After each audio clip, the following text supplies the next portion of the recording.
a little nervous, man. This might be harder than getting ready for a game in front of 80,000 people. Talking to you guys, the media, and teammates. I didn't expect to have this many teammates here, so thank you guys. Appreciate that.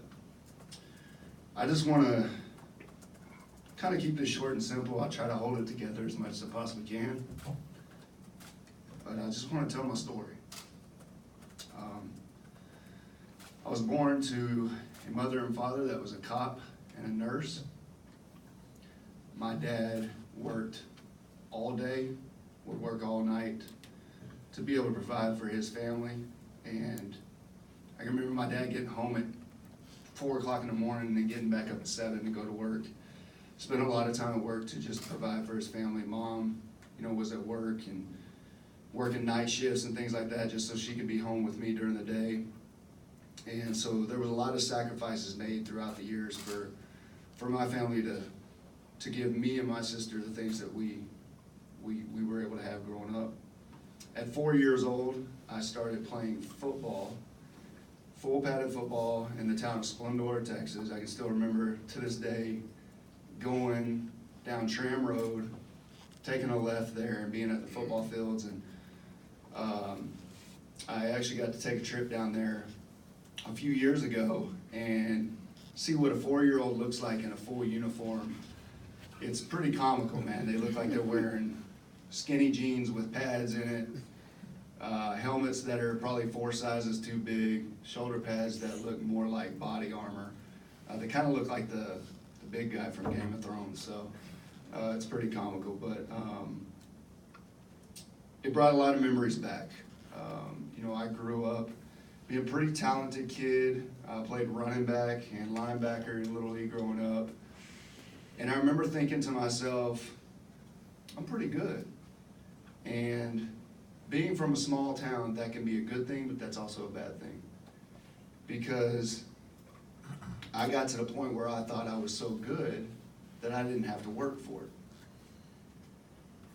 And I can remember to this day, I get into junior high, at Splendora Junior High, and I go tell the coach, hey, I'm gonna play running back and linebacker. And the coach tells me, well, we'll see how tryouts go.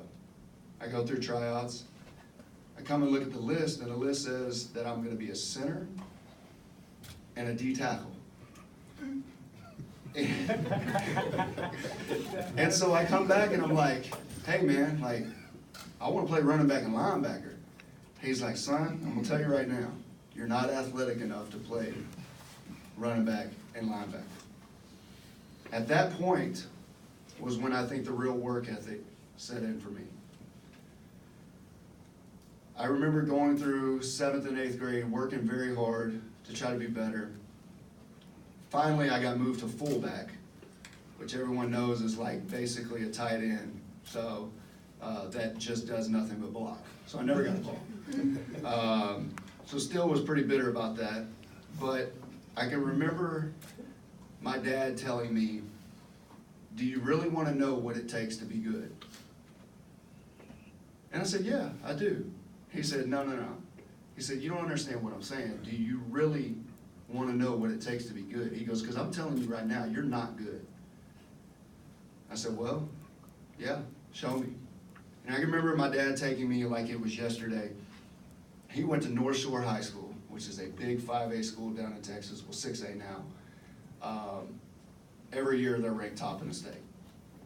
And they were playing Converse Judson High School, which back in the late 90s, early 2000s, if you wanted a state championship, it pretty much ran through Converse Judson or North Shore. I remember my dad taking me down there, and North Shore at the time had guys like Cedric Cormier and Corey Redding. I think they had like 5 or 6 guys off of that team alone that went pro. They probably had another 11 guys that went to Division I colleges. I mean, they were the deal. And after watching that game, lack of a better word, I looked at myself and I said, you ain't crap. And at that point, the work ethic started. I told my dad when I left that football game, that I wanted to work harder than anybody else because I wanted to be better than anybody else. And at that age, I started working out every day at the top of a garage, 110-degree heat, pumping iron, running. I can remember my dad putting a chain on a tire and making me pull it to the end of the driveway and back. And I thought my legs were gonna fall off every single day. But I thank him for that because he made me the player and the man that I am today with my work ethic by starting that.